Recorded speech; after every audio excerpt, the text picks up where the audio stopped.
Breaking news చూస్తున్నాం. AP ఎన్నికల్లో అధికార వైసీపీ ఘోర పరాజయంపై పార్టీ అధినేత సమక్షంలో పలువురు నేతలు పంచనామా నిర్వహించారు.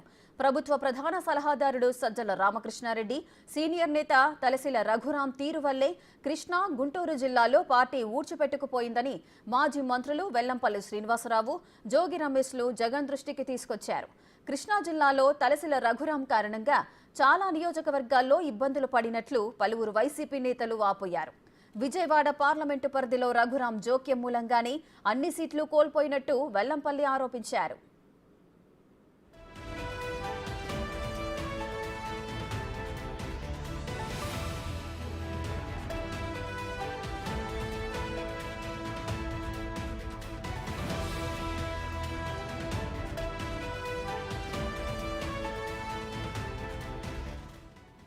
నియోజకవర్గాల్లో పరిస్థితిని అనేక సందర్భాల్లో తమ దృష్టికి తీసుకువచ్చేందుకు ప్రయత్నించినప్పటికీ సజ్జల అవకాశం ఇవ్వలేదని మాజీ మంత్రి వెల్లంపల్లి జగన్ దృష్టికి తీసుకొచ్చారు. ప్రభుత్వ ఉద్యోగుల వ్యతిరేకత గురించి అనేకసార్లు చెబుదామనుకున్నా సజ్జల తమకు అవకాశం ఇవ్వలేదని మరో మాజీ మంత్రి జోగి రమేష్ జగన్కు చెప్పారు. ప్రధానంగా సజ్జల వ్యవహరించిన తీరు, కార్యకర్తలను పట్టించుకోకపోవడం వల్లే పార్టీ ఓటమి పాలైందని జోగి పేర్కొన్నారు.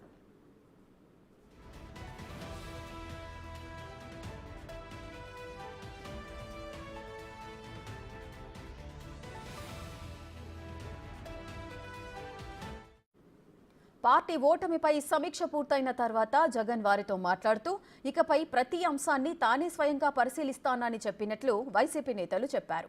మరో వారం రోజుల్లో అందరం మళ్లీ సమావేశమై వాస్తవ పరిస్థితులపై విశ్లేషణ చేద్దామని జగన్ చెప్పారని అన్నారు.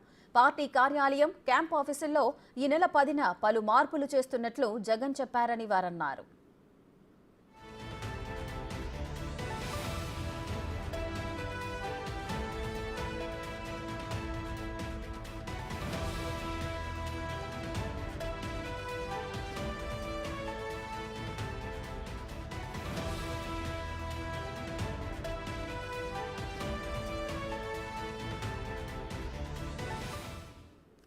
మరింత సమాచారం మా అమరావతి శివ లైవ్ లో అందిస్తారు.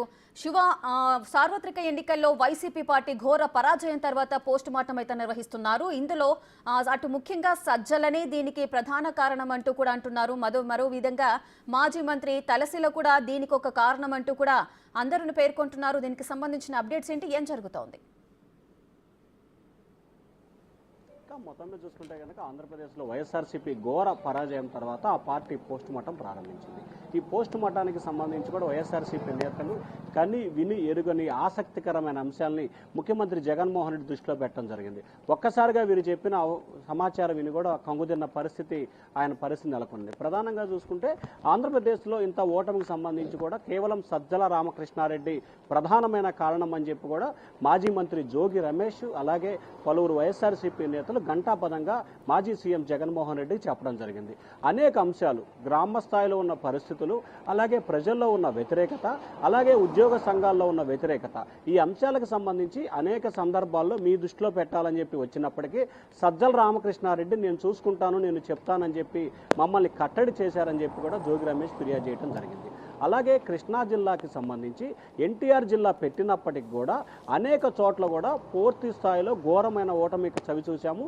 దీనికి సంబంధించి కూడా ఎమ్మెల్సీ అలాగే ముఖ్యమంత్రి పర్యటన చూసుకునే వ్యక్తిగత కార్యదర్శి తలసిల రఘురాం ప్రధానమైన కర్త కర్మ క్రియ అని చెప్పి కూడా విజయవాడకు సంబంధించిన మాజీ మంత్రి, ఎమ్మెల్యేలు, ఎమ్మెల్సీలు కూడా ఘంటాపదంగా చెప్పడం జరిగింది. ముఖ్యంగా ఎన్టీఆర్ జిల్లాలో విజయవాడ నగరంలో 3 అసెంబ్లీలతో పాటు మైలవరం, అలాగే జగ్గైపేట, నందిగామ, తిరువురు నియోజకవర్గాల్లో తలసిల రఘురాం ఇష్టానుసారంగా వ్యవహరించి దొరికిన చోట దొరికినట్టు గ్రూపులను పెంచి పోషించి తనకు అనుకున్న వారిని గ్రూపులుగా పెంచి పోషించడం మూలంగానే వైఎస్ఆర్సీపీ ఓటమికి ప్రధానమైన కారణంగా చెప్పడం జరిగింది. అలాగే మైలవరం నియోజకవర్గానికి సంబంధించి తలసిల రఘురాం పూర్తి స్థాయిలో వసంత కృష్ణప్రసాద్కి అనుకూలంగా ఇండైరెక్ట్గా చేశారని చెప్పి కూడా మైలవరం నియోజకవర్గ నేతలు మాజీ సీఎంకు చెప్పినట్లు కూడా తెలుస్తూ ఉంది. అలాగే ముఖ్యంగా ఈ ఓటమికి ప్రధానమైన కారణాలకు సంబంధించి చూసుకుంటే కనుక సజ్జల రామకృష్ణారెడ్డితో పాటు అలాగే ఆయన కుమారుడు భార్గవరెడ్డి, అలాగే కొన్ని జిల్లాల్లో పెంచి పోషించిన గ్రూపు విభేదాలతో పాటు ముఖ్యమంత్రి వ్యక్తిగత కార్యదర్శి ధనుంజయ రెడ్డి కారకులుగా కూడా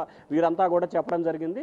వీటన్నిటికి సంబంధించి ఏదైతే సానుకూలంగా విన్న జగన్మోహన్ రెడ్డి ఇక నుంచి ప్రతి అంశాన్ని తానే స్వయంగా పరిశీలిస్తాను, ప్రతి అంశాన్ని తన దృష్టికి తీసుకురావాలి, తన కలవటానికి ఎవరు కూడా మొహమాట పడద్దు, ప్రతి ఒక్కరూ తన వద్దకు వచ్చి మీ ఏదైతే ఇష్యూస్ ఉన్నాయో వాటిపై తన వద్ద డిస్కషన్ చేయాలని చెప్పి కూడా వారికి సూచన చేసినట్టు తెలుస్తూ ఉంది. అలాగే పార్టీ కార్యాలయం తాను ఉండేది వేరు చోట్ల ఉంటే కొంత టెక్నికల్గా ఇబ్బందికి పరిస్థితి ఏర్పడుతుంది కాబట్టి ఏదైతే తన నివాస ప్రాంగణంలో ఉన్న ముఖ్యమంత్రి క్యాంపు కార్యాలయాన్ని ఇక నుంచి పార్టీ కార్యాలయంగా వినియోగించుకోండి, తరచూ తనని కలవండి, ప్రతి అంశానికి సంబంధించి కూడా తాను మీతో డిస్కషన్ చేస్తాను, అలాగే ప్రతి వారం రోజులకోసారి పార్టీకి సంబంధించిన రీజనల్ కోఆర్డినేటర్లు, జిల్లా అధ్యక్షులు, ముఖ్యమైన నాయకులతో సమావేశం అవుదామని చెప్పి జగన్మోహన్ రెడ్డితో వారికి చెప్పినట్టు తెలుస్తూ ఉంది. సో ఓవరాల్గా చూసుకుంటే సజ్జల రామకృష్ణారెడ్డి, ఆయన కుమారుడు భార్గవ రెడ్డి, ధనుంజయ రెడ్డి వీరు ముగ్గురే ప్రధానమైన కారణంతో పాటు జిల్లాలకు సంబంధించి గుంటూరు జిల్లాకు సంబంధించి అప్పిరెడ్డి కానీ, అలాగే ఆళ్ల అయోధ్యరామిరెడ్డి, అలాగే కృష్ణా జిల్లాకు సంబంధించి కూడా తలశీల రఘురామ్, ఇట్లా ఒక్కొక్క జిల్లాకు సంబంధించి ఒక్కొక్క నేతలు వారు ముఖ్యమంత్రి సజ్జల రామకృష్ణారెడ్డి పేర్లు చెప్పుకొని ఇష్టానుసారంగా వ్యవహరించి అక్కడ గ్రూపుల్ని పెంచి పోషించడం, వైఎస్ఆర్సీపీ నేతలను ఇబ్బందులు పాలు చేయటం, అలాగే డబ్బులు ఏదైతే పోల్ మేనేజ్మెంట్ విషయంలో తమ పాత్ర లేకుండా వారే ఇష్టం వచ్చినట్టు వ్యవహరించడం, కొన్ని చోట్ల అధికార పార్టీకి వ్యతిరేకంగా వీరే ప్రతిపక్ష పార్టీలతో కొమ్మక్కై పనిచేశారనేది ప్రధానంగా ఫిర్యాదు చేయడం జరిగింది. శివ, ఇంతకు ముందు వారు అన్నారు అటు సజ్జల రామకృష్ణారెడ్డి కానీ తలసిల రఘురామ్ కానీ వీరంతా కూడా ప్రధాన సమస్యలు ఏవైతే ఉన్నాయో అటు ఉద్యోగుల సమస్య కానీ అదేవిధంగా నిరుద్యోగిత వ్యతిరేకత, సో ఈ రెండు అంశాలను ఒకవేళ సీఎం జగన్ దృష్టికి తీసుకువెళ్ళినట్లయితే ఆ ప్రాబ్లమ్స్ సాల్వ్ అయినట్లయితే ఈ సీట్ల సంఖ్య అంటే ఇప్పుడు సార్వత్రిక ఎన్నికల్లో వచ్చిన సీట్ల సంఖ్య కాస్త మెరుగుపడే అవకాశాలు ఉండేవంటారా?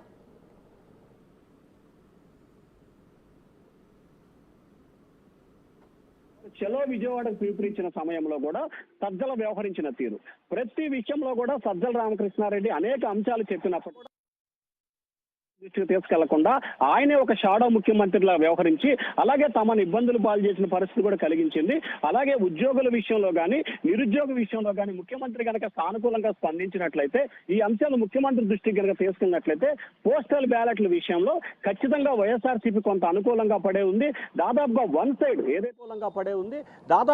సైడ్ ఏదైతే పోస్టల్ బ్యాలెట్ కి సంబంధించి 5,39,000 ఓట్లు పడ్డాయో దీంట్లో దాదాపుగా 3,50,000 పైగానే ప్రతిపక్ష టీడీపీకి పడ్డాయి. సో ఈ అంశాన్ని కనుక ముఖ్యమంత్రి దృష్టికి తీసుకెళ్తే ఖచ్చితంగా మరొక 20 నుంచి 30 సీట్లు అదనంగా వైఎస్ఆర్సీపీకి వచ్చే అవకాశం ఉందని చెప్పి కూడా ఆ పార్టీ నేతలతో విశ్లేషించుకున్నారు. దానికి సంబంధించి కూడా గణాంకాలతో సహా ముఖ్యంగా ఎవరైతే మాజీ మంత్రి వెల్లంపల్లి శ్రీనివాసరావు కానీ, నందిగామకు సంబంధించిన మండితోక జగన్మోహన్ రావు కానీ, అలాగే గుంటూరు తనని ఓడించడమే ఏకైక ధ్యేయంగా కూడా గుంటూరు నగరంలో ఉన్న వైఎస్ఆర్సీపీ నేతలు పనిచేశారు. దీనికి కర్మ క్రియగా అప్పిరెడ్డి వ్యవహరించారని చెప్పి అయితే కన్నీరు కూడా పెట్టుకున్నట్లు కూడా తెలుస్తోంది. సో ఓవరాల్ గా చూసుకుంటే ఎవరి ఇష్టానుసారం వాళ్ళు వ్యవహరించి అంతిమంగా పార్టీని స్థితికి తీసుకురావడానికి కారకులయ్యారు. ఖచ్చితంగా నిరుద్యోగులకి ఉద్యోగులకు సంబంధించిన సమస్యని అప్పటి ముఖ్యమంత్రి దృష్టికి కనుక తీసుకొచ్చినట్లయితే కొంత ఖచ్చితంగా ఫలితాల్లో మార్పులు చేర్పులు జరిగే అవకాశం ఉండేదనేది కూడా ఆ పార్టీ నేతల అభిప్రాయంగా కనిపిస్తా ఉంది. Right, thank you Shiva, thanks for the live details.